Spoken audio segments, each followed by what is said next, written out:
e no dia seguinte ao ultimato do União para que seus filiados saiam do governo dos cargos que ocupam no governo federal, o ministro do Turismo, Celso Sabino, se reuniu com o presidente da República para discutir o seu futuro dentro do governo. O encontro aconteceu hoje na residência oficial, no Alvorada. Foi uma conversa por telefone, inclusive, e acabou entendendo sobre continuar com essa saída do governo, exigindo, que finaliza hoje, inclusive, 24 horas para aqueles que ocupam um cargo no governo Lula saia do governo. Segundo este documento, chancelado pela cúpula nacional da sigla, os membros que não abandonarem os cargos serão excluídos. Disciplinarmente haverá uma condenação ali, inclusive a expulsão da legenda. Vamos iniciar então essa rodada com o Cristiano Beraldo sobre o ministro do Turismo, Celso Sabino. E aí, para a gente colocar também nessa rodada aqui, com quem eu conversei hoje cedo, existe ali uma conversa, uma garantia assegurada para o ministro Celso Sabino de que ele vai disputar o Senado no ano que vem com o apoio da federação. Isso também está dificultando ali se ele vai sair do governo ou não. Agora, essa ordem de Antônio Rueda para o governo, de fato, estou saindo do governo e os nossos indicados também. Isso afeta diretamente Alcolumbre, ele que tem vários nomes indicados no governo também. Há um incômodo direto, aparentemente não tem um clima tão amigável e tão confortável entre Alcolumbre e os aliados do governo, né? Olha, Bruno, me parece que o partido, nesse caso, ele serviu para dar uma resposta a partir de um problema pessoal do presidente do partido. Não me parece razoável até esse prazo de 24 horas, porque se é uma questão realmente grave, se é uma questão que impacta o partido de forma institucional, desculpa, Bruno, mas não tem 24 horas. Senhoras e senhores, a partir desse momento o partido não faz mais parte do governo. E está acabado. Não tem porquê. Vou dar 24 horas para... Peraí, você rompeu ou não rompeu? Cadê a energia necessária para que se tome uma decisão que seja coerente? Porque, eu sou bravo, mas só um pouquinho, eu vou ficar bravo, mas veja, vamos acomodar aqui? Esquece, isso não existe. E outra coisa, você está ali convivendo naquele ambiente do Congresso Nacional por todos os dias. Então, nós vivemos uma realidade um pouco mais distante, observando de longe algumas movimentações. Mas eu, sinceramente, duvido que o presidente do Senado, Davi Alcolumbre, vai romper com o governo e entregar seus cargos simplesmente porque o partido resolveu servir de instrumento para a defesa de Antônio Rueda. O Partido União Brasil só tem União no nome. Há ali pessoas de várias tribos e cada um está cuidando do seu próprio interesse, defendendo as suas próprias bandeiras. Então, o partido romper com o governo, na verdade, é uma questão simbólica, porque outros que puderem fazer os seus arranjos pessoais continuarão fazendo. Roberto Mota, essa saída do União, de parte dessa federação, do Centrão, inclusive do governo, é um sinal que o governo está respirando com uma certa ajuda, que já entenderam que não vai render mais nada, ou é uma espécie de uma chantagem também feita dentro do Congresso Nacional? É muito difícil dizer, Bruno. O que a gente pode dizer é que o que o Beraldo está dizendo está correto. Esse jogo da política é uma coisa que às vezes escapa à nossa compreensão. É um jogo que envolve alianças, envolve a famosa ocupação de espaços. Quer a gente goste ou não, isso acontece no mundo inteiro, né? Os cargos públicos servem de moeda de troca. Os cargos públicos não são ocupados só por pessoas que querem oferecer o seu serviço pelo país e promover o bem comum. Na verdade, alguns desses cargos só servem mesmo para ser ocupados pelos amigos, que, aliás, precisam de um carguinho, né? Afinal de contas, como é que o cara vai sobreviver? Não é à toa que esse governo tem 38 ministérios. é duvidoso. Eu lanço esse desafio aqui. Será que existe alguém que saiba de cor o nome desses 38 ministros? Aliás, nem o nome dos ministérios. Agora, independente disso, independente do ocupante do cargo, independente da pessoa, nós precisamos perguntar: para que serve mesmo o Ministério do Turismo? O Brasil recebe menos turistas por ano do que a Torre Eiffel. O Brasil recebe menos turistas por ano que as praias de Cancún, no México. Agora, com essa linha, a gente já volta a repercutir sobre os eventos, porque, inclusive, o ministro está à frente da COP30. É um evento muito importante no estado do ministro, e se ele sai, né, o evento já está sofrendo uma certa complicação de imagem, de organização, de estrutura, e isso não tem resolvido. Se sai o ministro, vai complicar ainda mais, mas isso a gente fala já já. Quero ouvir do Luiz Felipe Dávila, que tem uma experiência também já, Dávila, no meio, sobre esse arranjo quando se vai para uma campanha eleitoral. Você faz aliança com todo mundo, faz acordos, quando chega no governo, tem que dar espaço. E aí, quando vem uma situação como essa, fica complicado, porque um acordo não cumprido, essa saída é uma demandada que afeta direto o governo, o apoio do Congresso Nacional. Esse erro, ele acontece com muita frequência, é um erro que as legendas acabam cometendo quando fazem esse arranjo para ganhar uma eleição e logo depois ficam se arrastando na gestão para conseguir honrar os compromissos, Dávila? Esse presidente que precisa dessa coalizão partidária, esse presidencialismo que exige muitos partidos, na verdade é uma deturpação do que deveria ser o presidencialismo, né? Então isso nós estamos mais num regime parlamentarista hoje, com o Congresso Nacional cada vez mais abocanhando uma fatia maior do orçamento. Imagina hoje, Bruno, o orçamento, como você sabe, 90% do orçamento brasileiro é gasto obrigatório. Então o governo não tem nem ascensão sobre esse dinheiro. Ele é apenas um contas a pagar. Você tem que sair pagando conta. Aí sobra 10%.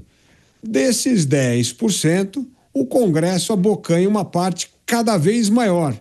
Então o governo fica de mãos atadas. Mesmo que crie 50 ministérios, não tem dinheiro nos ministérios, só tem status. Depois o que tem lá? Qual que é a verba do Ministério do Turismo? É muito menor do que a quantidade de emendas parlamentares que um senador tem. E aí vem um ponto importante. Cada um olha esta mudança de atitude do União Brasil de acordo com o seu interesse eleitoral. Se o ministro Sabino pretende disputar o Senado, ele não quer se indispor com o presidente do partido, porque isso significa que ele vai ter menos verba do fundo eleitoral para disputar a eleição. Então a conta que ele começa a fazer é: bom, o meu orçamento nesse ministério é pouco, eu vou sair para começar a preparar o terreno da minha eleição para o Senado, preciso estar com boa relação com o presidente do partido para garantir o dinheiro do fundo eleitoral, porque sem isso eu não me elejo, e isso vai me permitir fazer as costuras necessárias políticas com demais partidos para que a minha candidatura se torne mais competitiva. Essa é a conta que você está fazendo, não é apenas o cargo. Ministério hoje no Brasil não vale mais nada, porque não tem orçamento, tem um orçamento pífio. Então pode valer para algum estado no norte, nordeste, que você possa ali fazer um favorzinho maior, ajudar com uma verba, mas dinheiro hoje está no parlamento. Olha a quantidade de dinheiro que hoje tem um deputado federal ou um senador da República, é gigantesco. Então, o apetite para se tornar ministro vem diminuindo. Por isso, Bruno, a mediocrização das pessoas que hoje topam se tornar ministro de Estado. Roberto Mota, vamos retomar a sua análise sobre o evento da COP30, que várias nações já avisaram o governo brasileiro que não vão conseguir comparecer por conta da falta de estrutura, orçamento, hospedagem está muito caro, não estão conseguindo, o governo está tendo uma certa dificuldade, inclusive nessa organização. Com a saída do ministro Celso Sabino, isso vai complicar ainda mais esse evento? Existe um risco de repetir o que nós vimos na Copa do Mundo, de obras que até hoje não foram inauguradas, Mota? Bruno, eu não sei muito bem qual é o papel do Ministério do Turismo na organização de um evento como esse, né? Eu realmente não sei, eu confesso a minha ignorância, eu não sei o que faz o Ministério do Turismo. A COP30 é um piquenique de bilionários e de políticos populistas que se reúnem para falar sobre coisas que eles não entendem ou para as quais eles não dão a mínima, na verdade. Eles vêm de jatinho participar de uma conferência sobre descarbonização, mas cada jatinho joga toneladas de gás carbônico na atmosfera. Em Belém, a gente ouviu falar que várias áreas foram desmatadas para construir instalações para o evento. A pauta ambiental que é imposta ao Brasil e é adotada pelos órgãos ambientais brasileiros, ela é totalmente definida por organizações não governamentais internacionais. E ela atende principalmente aos interesses de várias nações que são adversárias, competidoras comerciais do Brasil. Quem explica muito bem isso é Aldo Rebelo, no seu livro Amazônia, 500 anos. É leitura obrigatória. Isso acontece, é uma similaridade muito grande entre o que acontece nessa área ambiental e na área da justiça criminal. É outra área também onde as políticas do Brasil são adotadas aqui pelo Estado brasileiro, por órgãos do Estado brasileiro, são 100% definidas por ONGs internacionais financiadas por grandes fundações, inclusive fundações que financiavam aqueles nossos amigos, os Sleeping Giants, que queriam tirar a Jovem Pan do ar. Então, essa COP30 é isso, é um piquenique de bilionários e políticos populistas. O melhor que poderia ser feito é ter colocado esse evento num lugar que já tivesse infraestrutura, como Rio de Janeiro ou como São Paulo, mas pedir bom senso nesse caso seria pedir demais. Agora, em relação a essa estrutura, quero ouvir do Cristiano Beraldo o que pode falar um pouco mais, porque o nosso viajante representa os Pingo nos Is no mundo inteiro, viajando muito, vai saber falar um pouco sobre o turismo. Então, essa estrutura, né, que ainda é incerta se será inaugurado ou não, após o evento, como o governo deve se organizar para conseguir, né, que esse local, esse ambiente seja visto pelo mundo e que possa receber esses visitantes? Porque aparentemente é um evento de 25 dias, uma estrutura que vai ficar lá, e como ajudar a iniciativa, os comerciantes que estão investindo, que estão acreditando nesse evento, ainda mais no meio de uma crise do ministro do Turismo saindo do seu cargo, alguém assumindo novamente esse compromisso, ainda sem saber muito bem de que lado vem e de que lado vai. Bruno, não importa quem venha, turismo no Brasil, como bem registrou Mota, não é levado a sério. Turismo em país sério, ele se dá a partir de um projeto de longo prazo que desenvolve o local que será alvo da divulgação para a atração do turismo, e a partir disso você tem elementos que são fundamentais. Esses elementos não estarão permanentes em Belém. Não adianta simplesmente fazer aquela encenação para que o evento em si aconteça, porque ninguém vai sair da Europa, da Ásia, para atravessar meio mundo e chegar em Belém para ir para um auditório. As pessoas que de alguma forma poderiam se sentir atraídas em fazer uma opção de ir para Belém durante as suas férias, elas querem chegar num lugar e encontrar segurança, e encontrar uma cidade organizada, encontrar hotéis de qualidade, um aeroporto capaz de receber voos internacionais, para que você não precise ir lá para São Paulo, já ali no limite sul do Sudeste, para depois subir mais 4 horas de voo até Belém. Então, nada disso está dado. Belém não vai passar a atrair mais turistas, porque as notícias não são boas. O estado do Pará é um estado dominado por uma dinastia política. Uma família que comanda o estado e boa parte do Brasil há muito tempo. Não resolveu o problema da segurança pública, não resolveu o problema de saneamento básico, não resolveu o problema de infraestrutura, não acabou com a favelização do Estado. O Estado do Pará, com todo o respeito, carinho que tem pelos paraenses. Mas o Estado do Pará foi meticulosamente trabalhado para manter a sua população na pobreza. Então não me venham com essa história de querer estimular o turismo.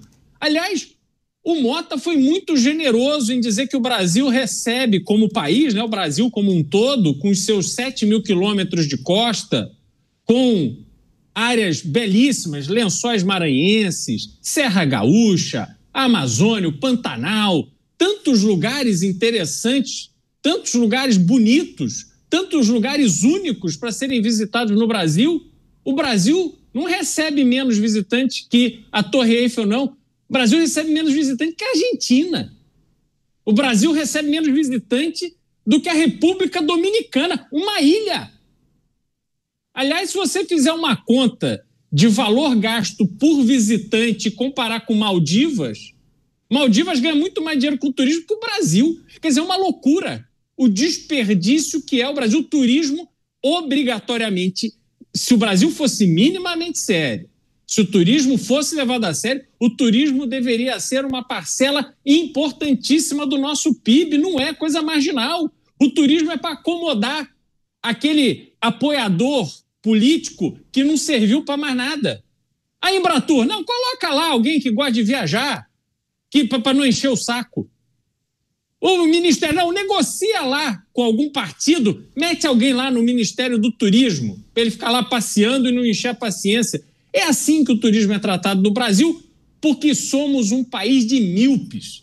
Somos um país que gostamos de elevar a nossa ignorância na administração pública e de perder oportunidade por prioridades mesquinhas que estão todos os dias sendo manifestadas na política brasileira. Rapidamente, eu vi o Roberto Mota reagindo ali, Mota. Qual foi o dado que você levantou sobre a fala do Beraldo? Não, o Beraldo está certo, mas é pior ainda, porque a República Dominicana não é nem uma ilha, é metade de uma ilha. Na outra metade está o Haiti. Luiz Felipe Dávila. A COP30 é um fracasso anunciado.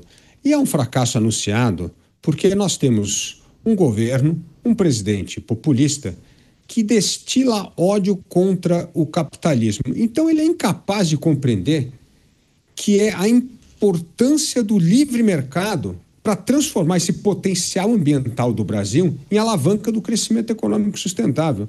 Esse é um governo que acha que país rico e imperialista tem que dar dinheiro a fundo perdido para a gente resolver a questão ambiental do Brasil. Isso é um erro extraordinário. E esse erro mostra a escolha de Belém, Bruno. A cidade para sediar a COP retrata justamente a incapacidade do governo federal em enxergar o potencial ambiental do país. A gente está falando de uma cidade que é a segunda pior capital do país em cobertura de tratamento de esgoto do país. Ou seja, é um fracasso total numa questão ambiental fundamental. O Pará é o segundo pior estado em sustentabilidade ambiental. Então, esse é o estado que você está escolhendo e a cidade para sediar a tal da COP. E aí, nós temos de olhar para as políticas ambientais dos estados. Essas são exemplares, porque os governadores entenderam que é por meio do mercado, é por meio de parceria público-privada que nós vamos resolver as questões ambientais e transformar o potencial ambiental em negócio. Então, por que não fazer, por exemplo, a COP em São Paulo, que tem a menor taxa de desmatamento do país? Por que não fazer no Espírito Santo, que é líder em recuperação de área degradada? Ou poderia fazer, se quiser, em Pernambuco, que eliminou os lixões em todos os municípios. Ou ainda você poderia escolher o Paraná, que é o estado com a maior coleta seletiva de lixo do país. Olha que exemplos de estados fazendo políticas ambientais extremamente importantes, que têm impacto no meio ambiente e ajudam a melhorar o ambiente de negócio. E também aí temos que olhar, Bruno, para o exemplo do setor privado brasileiro. Você tem a Natura, por exemplo, que está investindo em bioeconomia em parceria com cooperativas locais, com a Embrapa, e criou uma grande cadeia agroflorestal do Dendê. O BTG, o banco, acabou de criar um fundo de reflorestamento de US$ 1 bilhão para restaurar áreas degradadas e investir em crédito de carbono. A Votorantim tem reservas ambientais com o intuito aí de combinar essa conservação com a atividade sustentável da economia verde. Ou seja, nós temos uma política ambiental de primeira linha nos estados e com as empresas. O que nós não temos é política ambiental no governo federal, porque, infelizmente, temos um governo que enxerga o meio ambiente como uma forma de bater a carteira de países ricos para financiar a nossa política. E aí não tem saída. Eu vou continuar com esse assunto, mas com esse olhar da saída do ministro, que então já sinalizou o governo Lula que ele não vai continuar, que haverá a saída de fato, mas ainda não fez um comentário. Não disse quando vai acontecer. E aí vem a fala do Mota, que quem está disposto a sair, e aí fazendo uma comparação no relacionamento, quem anuncia o divórcio não exige 24 horas, né? Já sai de casa, vai dormir em outra casa no mesmo dia, Roberto Mota. E aí até agora não tem então um sinal se o ministro Celso Sabino vai ficar até quando ou mais quantos dias. Mas a minha pergunta é o seguinte: essa saída do ministro será necessário indicar um outro nome. No final de festa, é fácil arrumar um convidado ou é mais complicado? Facílimo, Bruno. É facílimo você arrumar candidatos para qualquer cargo público. Existe, eu acho que isso existe em todos os países, mas no Brasil, eu constatei, existe uma multidão de pessoas que passa a vida passando de um cargo público para outro cargo público, não importa qual seja o cargo. É de assessor aqui de um deputado, depois vai trabalhar no ministério, depois vai trabalhar numa secretaria, depois vai para uma estatal, pula de um para outro. Essas pessoas não estão preocupadas com ideologia, elas não estão preocupadas com política pública, elas não se preocupam com o déficit no orçamento. O que elas querem é um lugar para ganhar a vida em paz.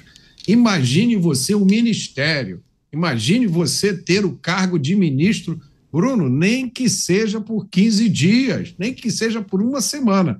Uma vez ministro, sempre ministro. Então, eu acho que não vão faltar candidatos para esse cargo.